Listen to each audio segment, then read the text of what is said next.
प्रिय छात्र एवं छात्रों, आज मैं पुनः आपके सम्मुख उपस्थित होकर के आपको सचिवी पद्धति एवं कार्यालय उपकरण इस सब्जेक्ट के अंतर्गत आज मैं आपको किस प्रकार से सचिव की नियुक्ति की जाती है और किस प्रकार से उसको उसके पद से हटाया जा सकता है, इस टॉपिक पर आज हम इस क्लास में चर्चा करेंगे। तो आज का जो हमारा टॉपिक है कि कंपनी सचिव की नियुक्ति किस प्रकार से की जाती है।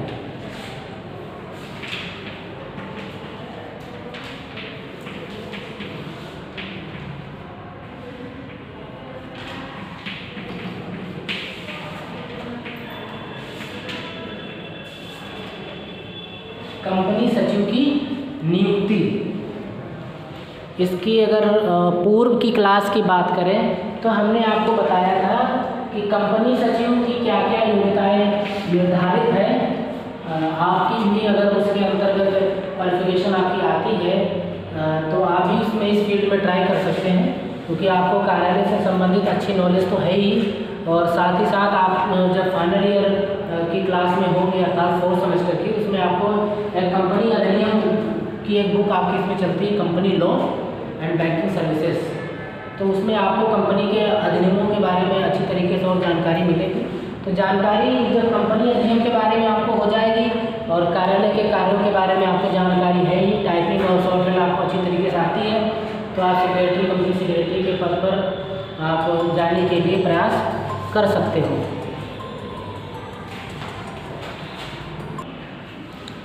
तो आज का जो हमारा टॉपिक है वो इस प्रकार से है कि कंपनी सचिव की नियुक्ति किस प्रकार से एक संस्था में की जाती है, कौन कौन से माध्यम हैं जिनके माध्यमों से कंपनी सचिव की नियुक्ति किसी भी कंपनी में की जाती है। ठीक है, अब यहाँ पर आप देखते हैं व्यक्ति है वो सचिव, व्यक्ति है सचिव और जिसकी नियुक्ति की जाती है किसी भी कंपनी में, है ना। और कंपनी कौन सी, चाहे वो आपकी पब्लिक कंपनी हो चाहे आपकी वो प्राइवेट कंपनी, सार्वजनिक कंपनी और निजी कंपनी दोनों में एक सचिव का एक पद होता है ना। तो कंपनी में सचिव की नियुक्ति होती है, इसलिए इस पद को ही हम कहते हैं कंपनी सचिव, है ना, कंपनी सेक्रेटरी के नाम से इसको जानते हैं। और इसकी डेफिनेशन क्या होती है, किसको कहते हैं कंपनी सचिव, ये हमने पूर्व की क्लास में आपको समझाने का प्रयास किया था। 2 डेफिनेशन हमने आपको बताई थी। यदि आप लोगों ने इस क्लास को अटेंड किया होगा, इस क्लास में आपने ज्वाइन किया होगा, इसमें हमने आपको भारतीय कंपनी अधिनियम 1956 की धारा 2 के अनुच्छेद 45 और उसके पश्चात हमने आपको भारतीय कंपनी अधिनियम संशोधन 1974 की धारा 2 के 45 के अनुसार हमने आपको समझाने का प्रयास किया था। तो एक बार आप लोग इस क्लास को थोड़ा सा अटेंड कीजिएगा, पढ़ने का प्रयास कीजिएगा, तभी आपको पता चलेगा। जब तक आप किसी चीज़ का बेस नहीं समझेंगे, नहीं जानेंगे, तब तक आपको उसके बारे में रुचि नहीं पैदा होगी।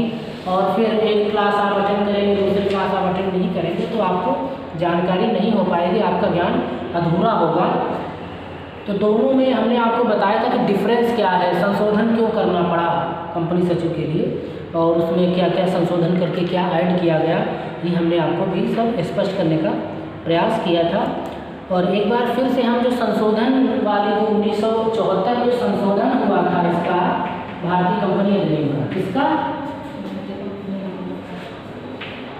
भारतीय कंपनी अधिनियम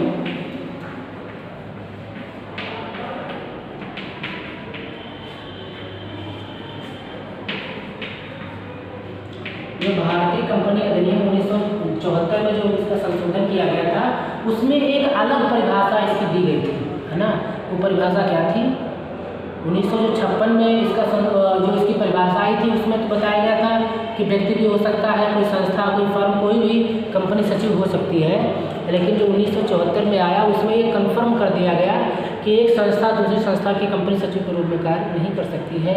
कंपनी सचिव के रूप में केवल और केवल एक व्यक्ति ही होगा जो कंपनी सचिव के रूप में कार्य करेगा।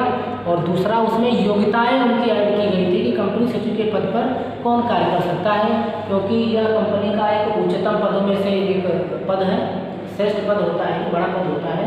तो इस पर लोग, अगर कोई योग्य व्यक्ति नहीं इस पद पर होता है तो वो उस पद का मिसबिहेव कर सकता है, उसका गलत तरीके से उसका दुरुपयोग कर सकता है।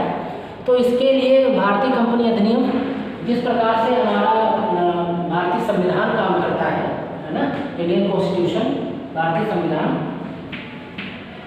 उसी प्रकार से हमने बताया था कि जो कंपनियां चलती हैं उन कंपनियों को चलाने के लिए एक संविधान का निर्माण किया गया था। उस संविधान का क्या नाम है?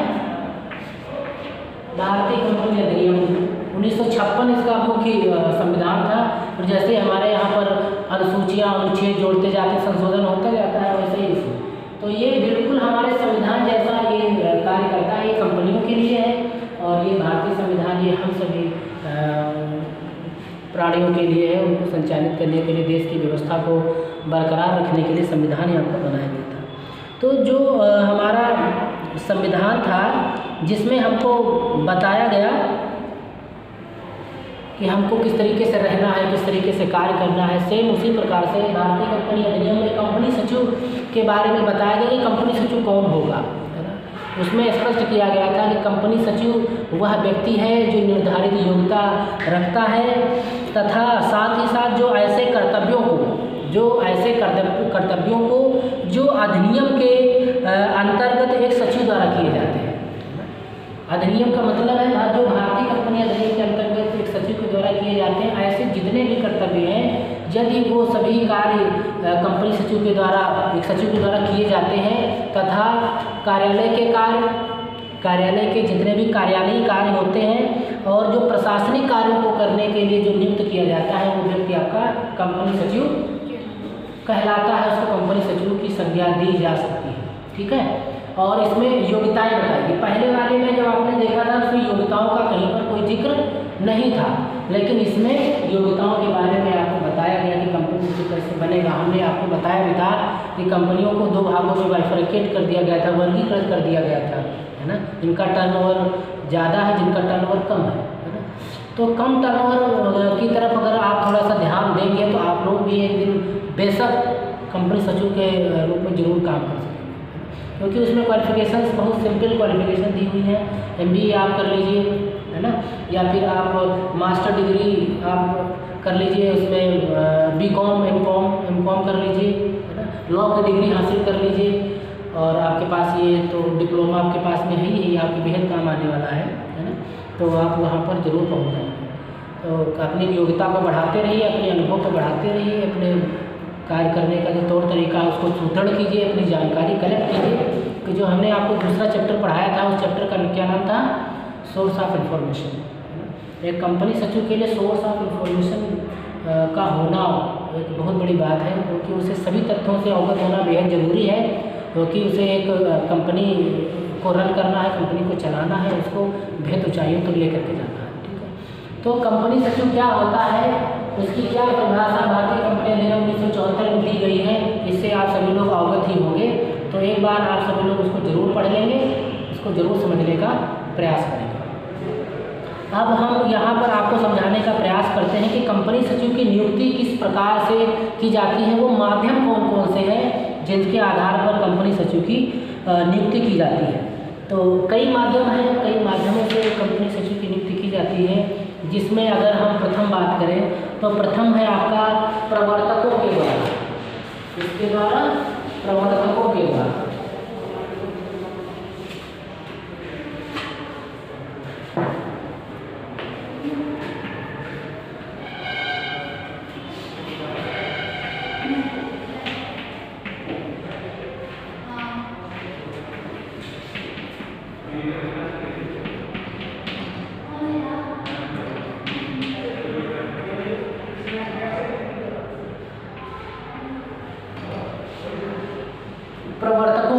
नियुक्ति। अब यहाँ पर एक पॉइंट है कि प्रवर्तक क्या है, प्रवर्तक क्या होते हैं, किनको हम प्रवर्तक कहते हैं। तभी तो आपको समझ में आएगा कि कंपनी सचिव की नियुक्ति प्रवर्तकों द्वारा कैसे की जाती है। हमने तो बता दिया कि प्रवर्तकों के द्वारा कंपनी सचिव की जो नियुक्ति है वो की जा सकती है, लेकिन प्रवर्तक शब्द अगर आपको नहीं पता है तो आपको पता होना चाहिए। इनको हम कहते हैं प्रमोटर, इनको हम इंग्लिश में प्रमोटर्स के नाम से जानते हैं। और प्रमोटर्स क्या होते हैं? प्रवर्तक वे व्यक्ति होते हैं जिनके मस्तिष्क में कंपनी की स्थापना के बारे में सबसे पहले विचार उत्पन्न होता है ना। आप कह सकते हैं जो कंपनी की स्टार्टिंग करते हैं, कंपनी को जन्म देते हैं, कंपनी का निर्माण करते हैं,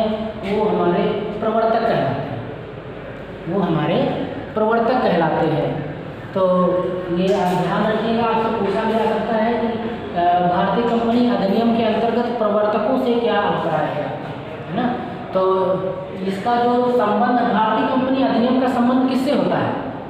भारतीय कंपनी अधिनियम का संबंध कंपनी की व्यवस्था कैसी होनी चाहिए, कंपनी का ढांचा कैसे होना चाहिए, उसके रूल्स रेगुलेशंस के बारे में भारतीय कंपनी अधिनियम में लिखा है।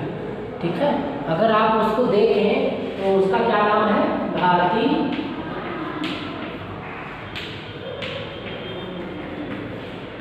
कंपनी अधिनियम, इसका नाम है भारतीय कंपनी अधिनियम। ठीक है, तो ये जो अधिनियम दिए हैं, नियम शर्तें लॉ किसके बारे में है? कंपनीज के बारे में है ना। तो प्रवर्तक जो है वो जो काम करते हैं भारतीय कंपनी अधिनियम के अंतर्गत, कंपनी किस तरीके से उसका निर्माण किया जाएगा, किस प्रकार से उसको एस्टेब्लिश किया जाएगा, उसकी क्या क्या कार्रवाई होगी, यह सबसे पहले जिनके मस्तिष्क में दिमाग आता है, जिनके दिमाग में जो विचार आता है, उनको हम कहते हैं प्रवर्तक। ठीक है, तो थोड़ा सा एक लाइन में अगर आप कहना चाहें कि ऐसे व्यक्ति जो कंपनी का निर्माण करते हैं, जो कंपनी का निर्माण करते हैं, वो आपके प्रवर्तक कहलाते हैं, जिनको प्रमोटर्स कहते हैं। आप देखते होंगे कि अगर कोई व्यक्ति है कुछ कहीं पर प्रतिभाग करना चाहता है, बड़े स्तर पर प्रतिभाग करना चाहता है, तो वो प्रमोटर्स ढूंढते हैं कोई हमको प्रमोट करे, है ना। बहुत सारे जैसे क्रिकेटर्स होते हैं, बहुत सारी फिल्में आती हैं, तो एक कोई इंडस्ट्री दूसरे को प्रमोट करती है, अपना पैसा लगाती है। तो कंपनी को बनाने के लिए भी तो पैसे जरूरत पड़ेगी नहीं पड़ेगी, तो जो पैसा खर्च करें, जो कंपनी की नींव रखें, कंपनी को जन्म दें, वो हमारे प्रमोटर कहलाते हैं। ठीक है, तो सबसे यहाँ पर पहला पॉइंट आपको बताया कि जो प्रवर्तक होते हैं वो भी कंपनी सचिव की नियुक्ति कर सकते हैं, और वो जब नियुक्ति करते हैं तो किस समय करते हैं कंपनी सचिव की नियुक्ति? जब हमारी कंपनी स्टार्ट होने वाली होती है ना, क्योंकि प्रवर्तक तो तभी काम करते हैं जब कंपनी को, उनका काम ही है कंपनी को जन्म देना, कंपनी को बनाना। तो कंपनी अब इनको जैसे मान लीजिए कि वो चाहते हैं कि कंपनी सचिव अभी से हम अपनी कंपनी में नियुक्त करते हैं, तो वो आज से ही अपने कार्य को संभाल लेगा, किस तरीके से कंपनी का जन्म होगा, कौन कौन से रूल्स रेगुलेशन सेक्शंस के तहत उसमें काम करना होगा, कार्रवाई उसकी क्या होगी, वो पूरी जो उसका जो पूरा प्रोसीजर होता है वो सबको फॉलो करेगा, है ना। तो सबसे पहले जो कंपनी की जो नियुक्ति की जा सकती है वो किसके द्वारा की जा सकती है? प्रवर्तकों के द्वारा की जा सकती है। और ये किस समय की जाती है? जब कंपनी का निर्माण होने वाला होता है ना। तो जैसे ही कंपनी सचिव की नियुक्ति की जाती है प्रवर्तकों के द्वारा, एक नियम पास कर दिया जाता है कि हमारे द्वारा, क्योंकि जब भी इसका रजिस्ट्रेशन किया जाएगा कंपनी का, सब बाकायदा उसमें नियम कानून सब शर्तें होती हैं, तो प्रमोटर्स कहते हैं कि मैंने आपको नियुक्त कर दिया है और मैं इस कंपनी का प्रमोटर हूँ, प्रमोट कर रहा हूँ इस कंपनी को, और आज से आप सचिव के रूप में कार्य करें, तो वो उसकी समझो कि ज्वाइनिंग होगी।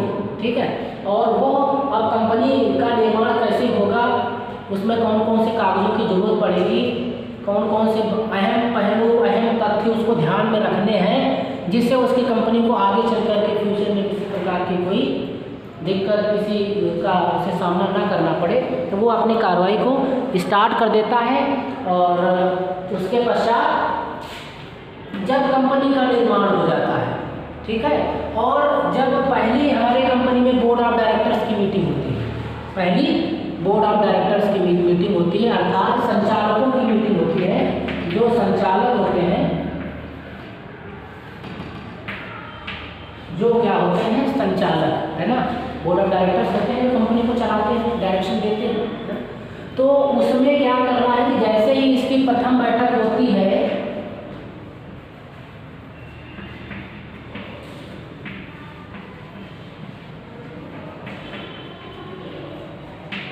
उसकी प्रथम बैठक में एक जो है एक बिल पास करा लेना चाहिए अपनी नियुक्ति का, उसे बिल पास करा लेना चाहिए कि हमारी नियुक्ति जो है वो प्रवर्तकों के द्वारा की गई है। तो इनसे भी अगर ये संचालक मंडल उसको स्वीकार कर देते हैं, उस बिल को पास कर देते हैं, ठीक है आपकी नियुक्ति, आपने बहुत अच्छा कार्य किया और प्रवर्तकों के द्वारा आपकी नियुक्ति के लिए आपने संस्था की नींव रखी, उसको जन्म दिया, उसको एक रूप दिया, ठीक है। तो उस समय अगर जिम्मेदारी बनती है किसकी, कंपनी सचिव की। जैसे ही उसकी प्रथम बैठक हो तो वहाँ पर जो प्रथम सभा में एक प्रस्ताव पारित करा करके अपनी जो नियुक्ति है उसको पुख्ता कर लेना चाहिए, उसे साबित कर देना चाहिए कि हाँ हम कंपनी सचिव के तौर पर हम मान्य हैं, है ना। आप ऐसे ही काम कर रहे हो और बोर्ड ऑफ डायरेक्टर्स ने कोई दूसरे सचिव को अपॉइंट कर लिया तो वो आपके लिए हितकर नहीं होगा। इसलिए आपको क्या करना है, जैसे ही प्रथम सभा प्रथम मीटिंग लगती है, उसकी बैठक आहूत होती है, उसमें अपनी नियुक्ति का जो प्रस्ताव है आपको रखना है कि देखो सर मैंने इतना अच्छा काम किया और प्रवर्तकों के द्वारा हमारी नियुक्ति की, कृपया हमारे इसको आप थोड़ा सा साइन ऑन करके थोड़ा सा हमारी उसको पद की गरिमा जो है वो आप पुख्ता कर दें, थोड़ा मजबूत कर दें, ठीक है। और अगर किसी प्रकार का अनुबंध भी होता है, कोई लिखित अनुबंध है, तो वो भी आपको उसमें कंपनी, आपका मतलब कंपनी सचिव, है ना, कंपनी सचिव को उसमें करा लेना है। क्या कराना है, एक प्रस्ताव पारित कराना है। और अगर किसी प्रकार का कोई लिखित अनुबंध है, लिखित अनुबंध का मतलब है अगर कोई शर्त है संचालकों की, उस शर्त का चाहे वो आप कितने सालों तक काम करेंगे, क्या आपका वेतन होगा, कई प्रकार की शर्तें हो सकती हैं, आपको क्या क्या अधिकार देना है, अगर कुछ ऐसा है तो उसका भी एक लिखित अनुबंध आपको उस प्रथम सभा में, जो ये सभा होनी है उस सभा में आपको पारित करा देना है। और साथ ही साथ लिखित अनुबंध की यदि जरूरत है तो वह भी आपको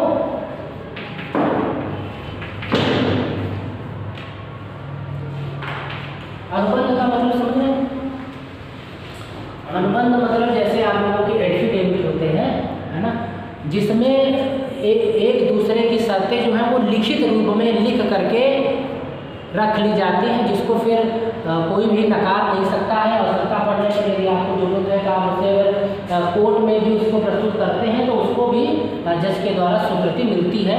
तो इसको कहते हैं अनुबंध, जो बंधनों में वचनों में बंध जाए, लिखित रूप में लिख करके रख दिया जाए, है ना। जो उसमें लिख दिया गया है फिर चाहे आपसे भूलवश लिखा गया है या फिर आपने जानबूझकर लिखा, वो आपको तथ्य मानना ही पड़ेगा। ऐसे लिखित अनुबंध जो स्टाम्प पर कराए जाते हैं, तहसील में कचहरी में करा करके रख लिए जाते हैं, तो वो सब हमारे अनुबंध कहलाते हैं, ठीक है ना। तो ये आपको समझ में आ गया होगा। तो ये प्रथम नियुक्ति जो प्रवर्तकों के द्वारा किस तरीके से की जाती है, प्रवर्तक किसको कहते हैं, और इस प्रथम सभा में सचिव को क्या क्या करना है, जी आपको थोड़ा सा समझ में इसमें आ गया होगा।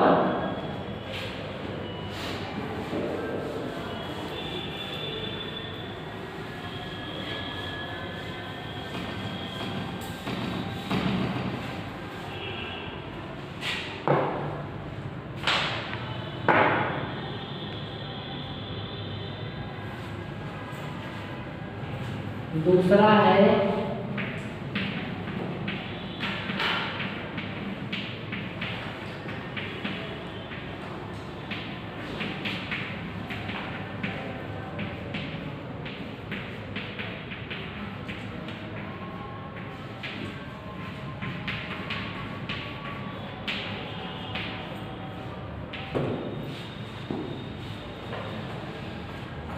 अंतर नियमों के अधीन सचिव की नियुक्ति, ठीक है। अब अंतर नियमों के अधीन सचिव की नियुक्ति किस प्रकार से होती है, जब संस्था हमारी रजिस्टर्ड कराई जाती है भारतीय कंपनी अधिनियम के अंतर्गत, तो उस समय जो हमारी संस्था किस तरीके से कार्य करेगी, उसके जो बायलॉज होते हैं वो हमारे जो अंतर नियम कहलाते हैं, है ना, कि कंपनी किस नियमों के अंतर्गत काम करेगी। तो जिन नियमों के अंतर्गत काम करती है, इसको आप जो लिख करके रखते हैं वो आपके अंतर नियम कहलाते हैं, ठीक है। कंपनी का उद्देश्य क्या है, कंपनी क्या काम करेगी, ये सब आपके अंतर नियम के अंतर्गत तो आते हैं। तो यदि आपने कंपनी के जो अंतर नियम थे उसमें यह उल्लेख कर दिया है कि आप की नियुक्ति जो है वो आपकी नियुक्ति का उल्लेख अंतर नियम में कर दिया गया, किसी के सचिव की नियुक्ति का उल्लेख यदि अंतर नियम में कर दिया गया है कि अमुक व्यक्ति हमारी संस्था का कंपनी सचिव नियुक्त होगा, तो ऐसा नहीं है कि अंतर नियम में लिखने के पश्चात आप उस कंपनी के कंपनी सचिव के पद के हकदार ही होंगे, है ना। लिखने मात्र से नहीं होता है, क्योंकि उसके पश्चात आपके पास योग्यता होनी चाहिए, आपके पास दक्षता होनी चाहिए, कुशलता होनी चाहिए, तभी आप कंपनी सचिव के पद पर कार्य कर सकते हैं। अन्यथा किसी भी स्थिति में आप कंपनी सचिव नहीं बन सकते हैं। और यदि आप अंतर्नियम में उल्लिखित व्यक्ति नियुक्ति के लिए कंपनी पर दावा भी करता है ना, दावा करता है, यदि किसी व्यक्ति का नाम अंतर्नियम की सभा में एक प्रस्ताव पास करना चाहिए और लिखित अनुबंध भी कर लेना चाहिए। कहने से अभिप्राय ये है कि अंतर्नियम में लिखने के पश्चात यदि यह जरूरी नहीं है कि वह हमारे कंपनी सचिव के पद पर कार्य करेगा। क्यों कार्य नहीं कर सकता? क्योंकि इसके लिए कोई अयोग्य व्यक्ति है, अगर उसने लिख दिया कि नहीं आप कंपनी सचिव के रूप में कार्य करेंगे, तो ये मान्य नहीं होगा। उसको सभी शर्तें और ये सब चीज़ें उसको माननी पड़ेंगी, ठीक है, क्योंकि उसका दावा भी मान्य नहीं होगा यदि वो अपनी शर्तों को फॉलो नहीं करता है। तो यदि आप अंतर्नियम के अंतर्गत आपकी नियुक्ति हुई है और आप नियम शर्तों के अनुसार यदि आप योग्य हैं, तो आपको क्या करना है, जब अंतर्नियमों की सभा में प्रस्ताव आपको पास करना चाहिए, है ना। जब अंतर्नियम बनाए जाएं, अंतर्नियम निर्धारित हो, तो उस सभा में कंपनी सचिव की नियुक्ति का एक प्रस्ताव पारित हो जाना चाहिए, ठीक है। और कोई लिखित अनुबंध की भी यदि कोई ज़रूरत है तो वो भी आपको उसमें पूरा करा लेना चाहिए। समझ में आया? फिर से आपको बताते हैं कि अंतर्नियम आपको समझ में आ गया कि कंपनी के नियमों के अंतर्गत काम करते हैं। वो एक नियम लिखित रूप में पहले ही कंपनी के निर्धारित होते हैं, ठीक है। और जहाँ कंपनी का रजिस्ट्रेशन होता है रजिस्ट्रार के, वहाँ उसकी कॉपी जमा होती है। और यदि वो कंपनी क्या काम करेगी, किन नियमों के अंतर्गत काम करेगी, कार्यालय उसका कहाँ रहेगा, ये सब उसमें उल्लिखित होता है, वर्णित होता है। उसका सचिव कौन होगा, उसका अध्यक्ष कौन होगा, चेयरमैन उपाध्यक्ष कौन होगा, कोषाध्यक्ष कौन होगा, ये सब उसमें वर्णन कर दिया जाता है, ठीक है। कार्यालय का पता भी स्पष्ट तरीके से, मोबाइल नंबर, ये सब उसमें वर्णन होता है। तो उसके अंतर्गत यदि आपने उसमें सचिव की नियुक्ति का उल्लेख कर दिया कि सचिव अमुक व्यक्ति रहेगा और आप उसकी योग्यताओं को धारित नहीं करते हैं, तो आपके द्वारा आप दावा भी नहीं कर सकते कि हम कंपनी के कंपनी सचिव हैं, क्या योग्य नहीं हो, ठीक है। अगर आप योग्य हो, नियम एवं शर्तों का पालन करते हो, तो आपको जब अंतर्नियम की सभा होगी, बायलॉज नियम बने, तो उसमें आपको क्या करना है, प्रस्ताव का सभी जितने मेंबर्स हैं उन सबके हस्ताक्षर होने चाहिए। प्रस्ताव पारित करने का मतलब यही होता है। प्रस्ताव का मतलब है कि आपने कोई प्रपोजल रखा, ठीक है। प्रस्ताव का मतलब होता है प्रपोजल। वो प्रपोजल प्रस्ताव रखा गया कि मिस्टर वैभव मणि त्रिपाठी हमारी संस्था के कंपनी सचिव के पद पर नियुक्त होंगे, है ना।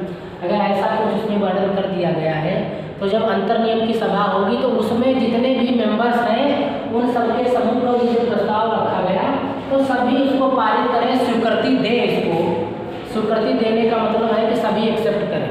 सभी एक्सेप्ट करते हैं तभी आप कंपनी सचिव के पद पर आसीन हो सकते हैं।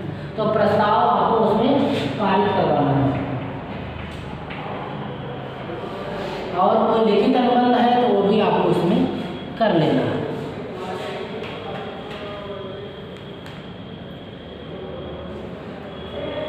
अगला है इसका कंपनी सचिव की नियुक्ति कैसे होगी।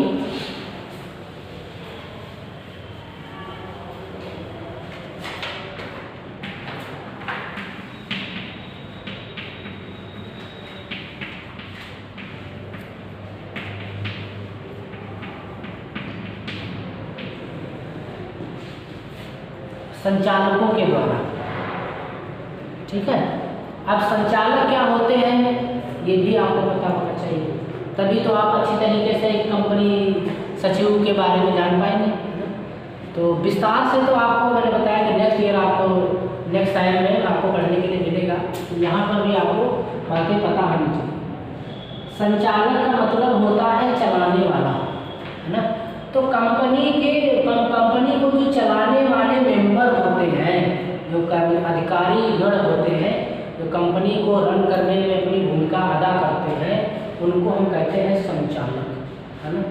तो संचालक अगर कोई प्रस्ताव पारित करते हैं, है ना, जो बोर्ड ऑफ डायरेक्टर्स होते हैं, ठीक है, उस बोर्ड ऑफ डायरेक्टर्स के द्वारा भी कंपनी सचिव की नियुक्ति की जा सकती है। मैंने भी आपको बताया कि जब प्रवर्तकों के द्वारा जब नियुक्ति की जाती है तो नियुक्ति तो प्रवर्तक के द्वारा कर दी गई, उसके पश्चात भी क्या करना पड़ता है, बोर्ड ऑफ डायरेक्टर्स की संचालकों की सभा में उसको उस प्रस्ताव को पारित कराना पड़ता है। मतलब उनकी भी मंजूरी हमें लेनी पड़ती है। तो अगर पहले से नियुक्त है तो वो मंजूरी दे देते हैं, ठीक है। अगर प्रवर्तकों के द्वारा नियुक्ति नहीं की गई है तो क्या किया जा सकता है कि फिर अंतर नियम के अधीन सचिव की नियुक्ति हो सकती है। अगर वहाँ लिख दिया गया कि ये हमारे सचिव के रूप में काम करेंगे, वहाँ नहीं हुआ तब क्या होगा, फिर बोर्ड ऑफ डायरेक्टर्स जो होंगे उनके द्वारा, समझ में आ रहा है सभी को, बोर्ड ऑफ डायरेक्टर्स के द्वारा कंपनी सचिव की नियुक्ति की जा सकती है। इसके लिए भारतीय कंपनी अधिनियम में एक लॉ है कि तालिका आ के नियम 81A के अनुसार उसमें बताया गया है ना। अधिनियम के में एक नियम है, नियम संख्या 81(1) के अनुसार, नियम 81 के अनुच्छेद 1 के अनुसार उसमें बताया गया है कि किस तरीके से संचालकों के द्वारा इसकी नियुक्ति की जा सकती है। इसमें बताया गया है कि एक सचिव को संचालक मंडल द्वारा ऐसी अवधि के लिए ऐसे वेतन और शर्तों पर जो वह उपयुक्त समझे की जा सकती है। सभी ने कहा कि नहीं, एक व्यक्ति है, इसको हम ये प्रस्ताव है और हम चाहते हैं कि सर्वसम्मति से सभी इसको पारित करें और इस व्यक्ति को हम अपने कंपनी सचिव के रूप में यहाँ पर आसीन करना चाहते हैं, देखना चाहते हैं, कार्य करवाना चाहते हैं। तो उसमें जो नियम शर्तें होंगी, कितनी अवधि हो सकती है यह भी उसमें हो सकता है, कितना वेतन होगा और किन शर्तों के साथ में वो हमारे यहाँ पर काम करेगा, और जो भी उपयुक्त हो की जा सकती है। और वह इस प्रकार नियुक्त होने वाले सचिव को हटा भी सकते हैं, मतलब नियुक्त भी कर सकते हैं, और अगर संचालकों के द्वारा नियुक्त हुए हैं तो आप वो संचालकों के द्वारा हटाए भी जा सकते हैं। तो यहाँ पर क्या बताया गया है, थोड़ा सा देखते हैं।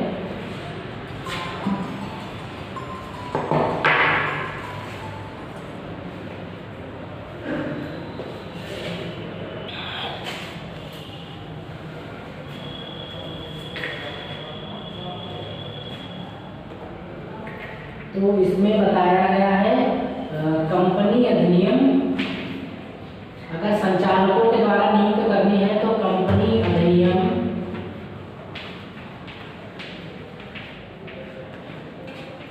की तालिका आ के नियम 81 के अनुच्छेद 1 के अनुसार ये बताया गया है कि वो किस तरीके से वो कर सकते हैं, है ना। पूरा मतलब उनको अधिकार दिया गया है संचालकों को। इसमें यह वर्णन किया गया है कि एक सचिव को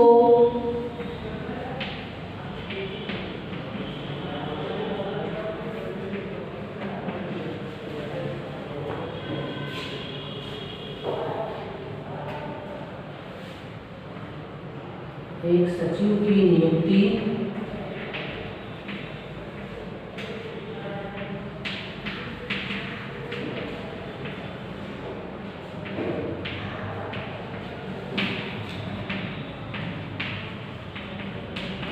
संचालक मंडल द्वारा ऐसी अवधि के लिए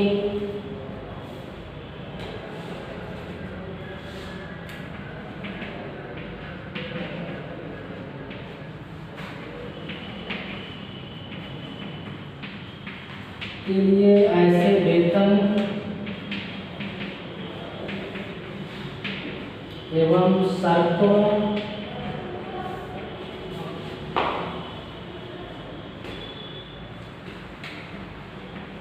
पर जो कि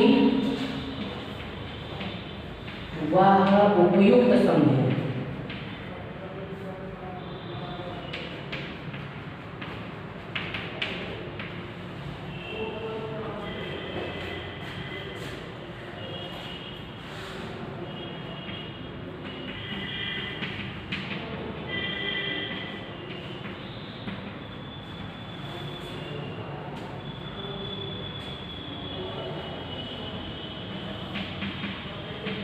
और वह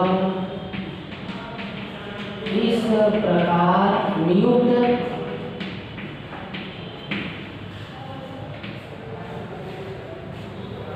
सचिव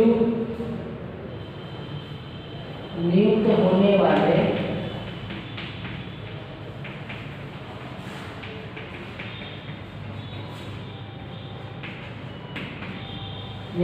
सचिव को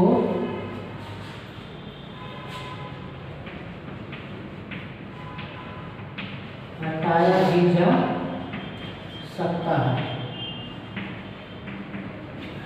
ये नियम में वर्णित किया गया है नियम 81 अनुच्छेद 1 के अनुसार। ठीक है,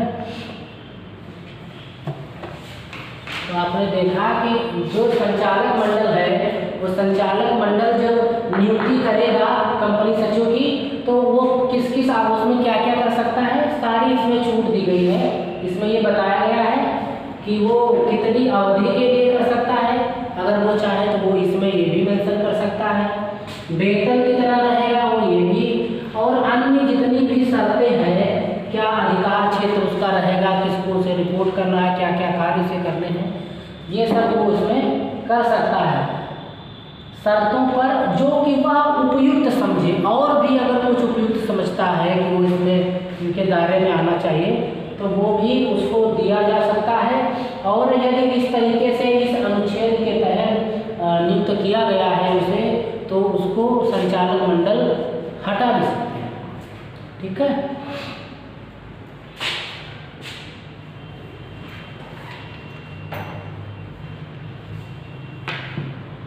ये समझ में आ गया होगा आप सभी को।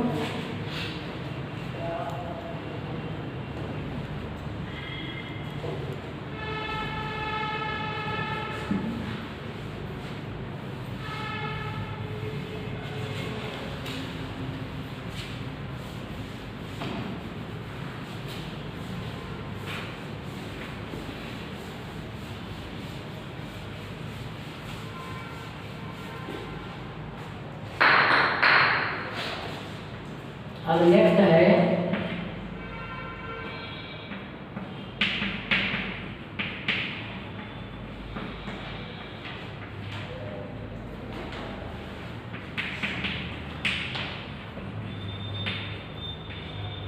संचालकों की नियुक्ति सचिव के रूप में।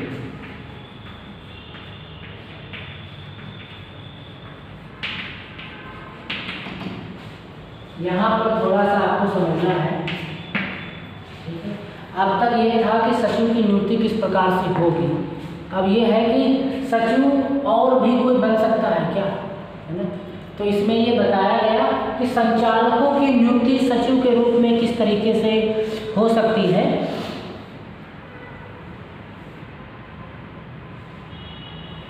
तो हमने आपको इससे संबंधित पूर्व की क्लास में बताया भी था कि संचालकों की नियुक्ति सचिव के रूप में की जा सकती है, परंतु संचालक की सचिव के रूप में नियुक्ति से अधिनियम की व्यवस्था का पूर्ण रूपेण पालन नहीं हो पाता है ना। पूर्ण रूप से अधिनियम का पालन नहीं हो पाता है, क्योंकि उसमें बताया गया था कि यदि किसी भी संस्था के दो संचालक हैं, हमने पूर्व की क्लास में बताया था 2 संचालक हैं, तो उसमें से किसी को भी सचिव के रूप में नियुक्त नहीं किया जा सकता है, भले ही उसमें से कोई संचालक सचिव के पद की योग्यता धारित करता हो, योग्यता रखता। तो ये है कि अब देखो संचालक जितने होते हैं संचालक का मतलब कंपनी को चलाने वाले कंपनी के मालिक होते हैं। तो अब उसमें क्या है कि इनको अगर आप जो कंपनी को चला रहे मालिक हैं, अगर वही स्वयं इस पद पर पहुंच जाएंगे कंपनी के सचिव के पद पर, तो उसका जो है दुरुपयोग करना वो शुरू कर देते हैं। तो ये कंपनी अधिनियम में ये पहले से ही वर्णन कर दिया गया है कि संचालक जो है वो कंपनी के सचिव के रूप में कार्य नहीं कर पाएंगे। क्यों नहीं करते हैं? क्योंकि इससे कंपनी अधिनियम की जो व्यवस्था है उसका जो पालन नहीं हो पाता है। तो इसीलिए संचालकों को सचिव के रूप में नहीं नियुक्त करना चाहिए। लेकिन फिर भी यदि किसी अपरिहार्य कारणवश, अपरिहार्य का मतलब है किसी विशेष परिस्थितिवश किसी को नियुक्त करना पड़ गया है ना, कारणवश संस्थापक को सचिव के रूप में नियुक्त करना नहीं करना चाहिए। लेकिन फिर भी यदि किसी अपरिहार्य कारणवश संचालक को सचिव के रूप में नियुक्त किया जाए तो उसके लिए एक विशेष प्रस्ताव पारित होना आवश्यक है ना। एक विशेष प्रस्ताव लाना चाहिए संचालक मंडलों के मध्य, क्योंकि सचिव का पद लाभ का पद है। सचिव का पद एक लाभ का पद होता है।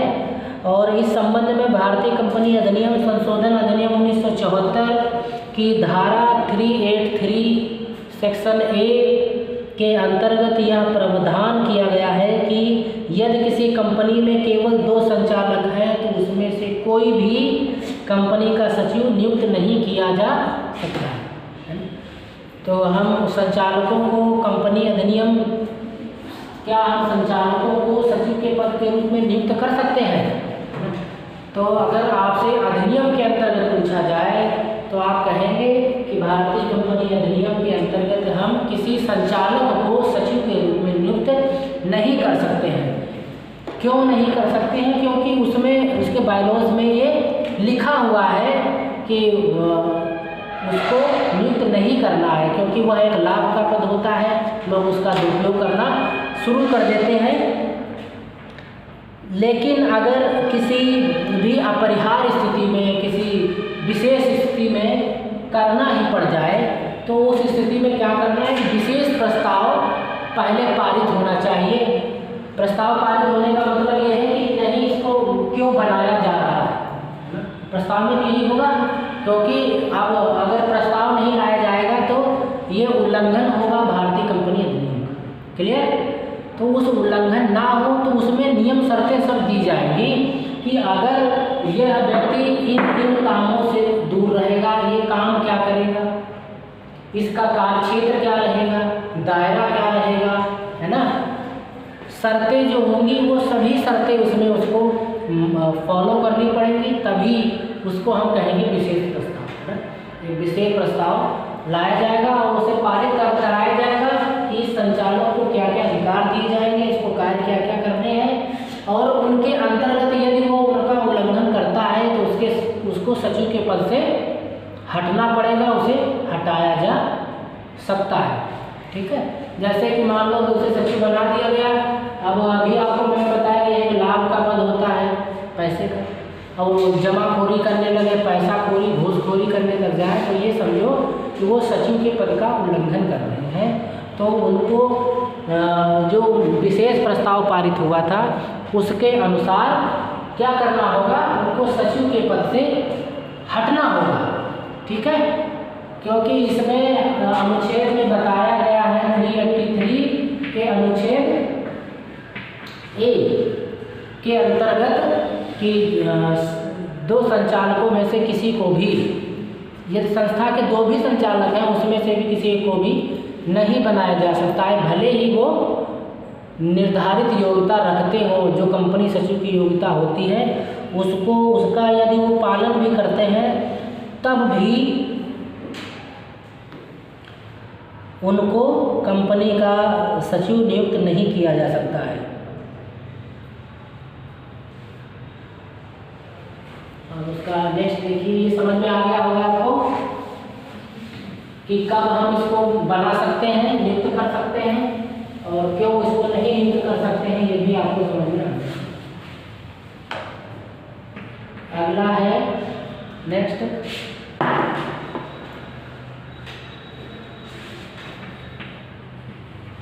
एक ही व्यक्ति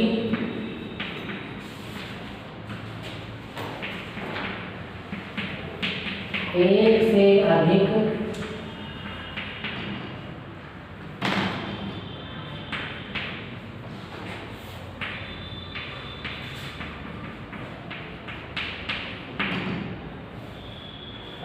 कंपनियों का सचिव,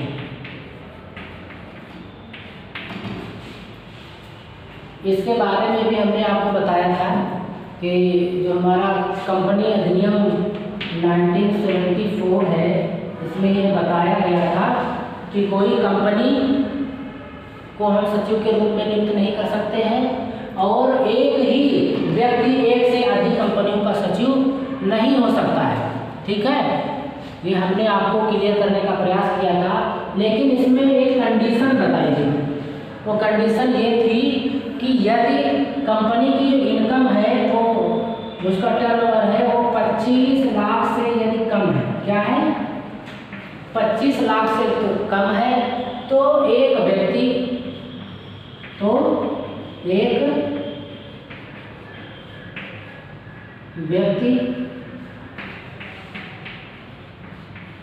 एक से अधिक कंपनियों में सचिव के पद पर कार्य कर सकता है। ठीक है, तो आपने ये समझने का प्रयास किया। ये कौन से संशोधन में दिया हुआ है? कंपनी अधिनियम 1974 का जो संशोधन हुआ था उसमें आपको ये बताया गया था कि जब से ये संशोधन लागू हो जाएगा तब से, क्योंकि पहले ऐसा होता था कि एक व्यक्ति एक से अधिक कंपनियों का सचिव होता था, है ना। एक कंपनी भी दूसरी कंपनी में सचिव के रूप में कार्य करती थी, लेकिन जैसे ही ये लागू हुआ हमारा भारतीय कंपनी अधिनियम 1974 ये लागू हुआ, उसमें ये स्पष्ट कर दिया गया कि जिनकी पूंजी अधिक है, क्या है, किससे 25 लाख से, उसमें तो एक व्यक्ति बस एक ही कंपनी का सचिव होगा। एक व्यक्ति केवल और केवल एक ही कंपनी का सचिव होगा, लेकिन जिन कंपनियों का जो टर्नओवर है वो 25 लाख से कम है, यानी छोटी कंपनियां हैं, छोटी छोटी कंपनियां बहुत सारी होती हैं जो स्टार्टअप करती हैं, है ना। उसमें एक व्यक्ति एक से अधिक कंपनियों का जो कंपनी सचिव है वो नियुक्त हो सकता है।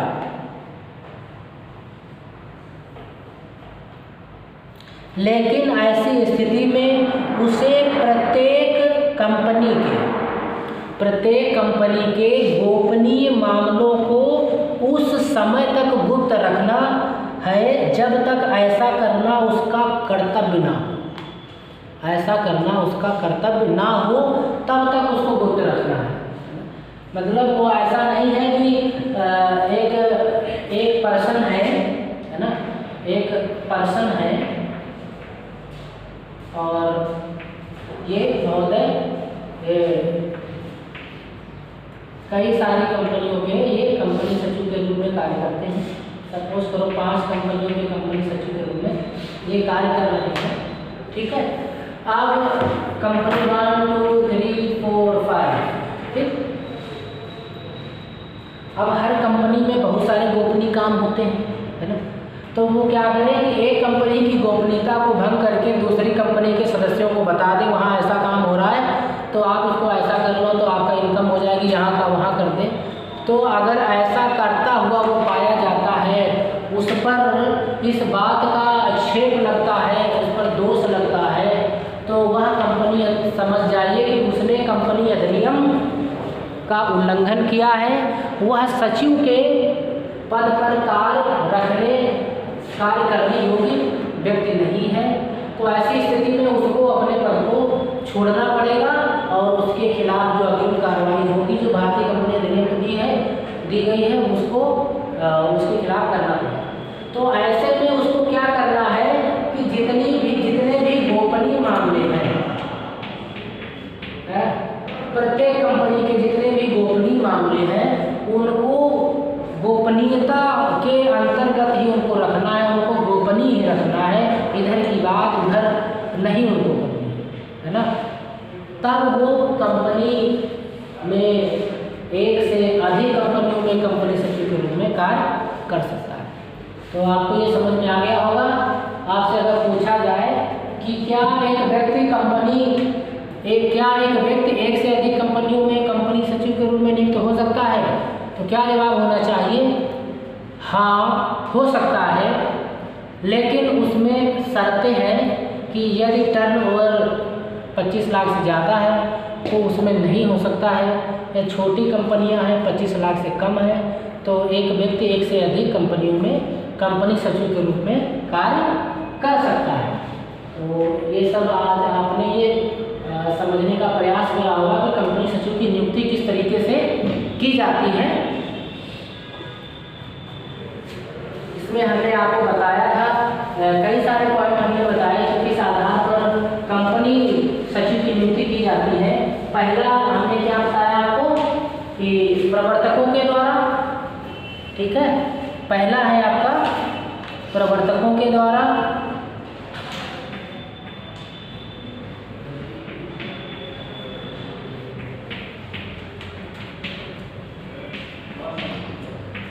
दूसरा है अंतर्नियम,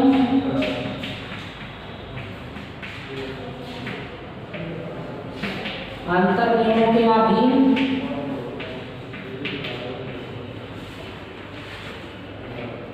और थर्ड है आपका संचालकों के द्वारा।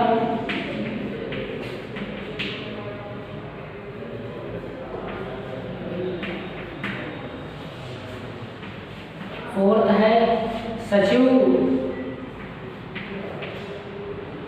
संचालक को सचिव के रूप में संचालक की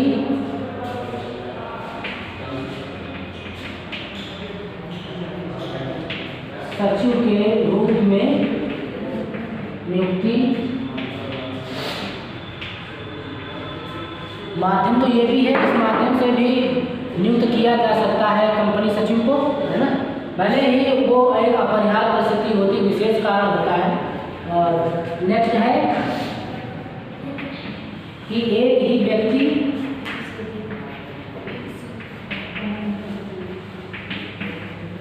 एक से अधिक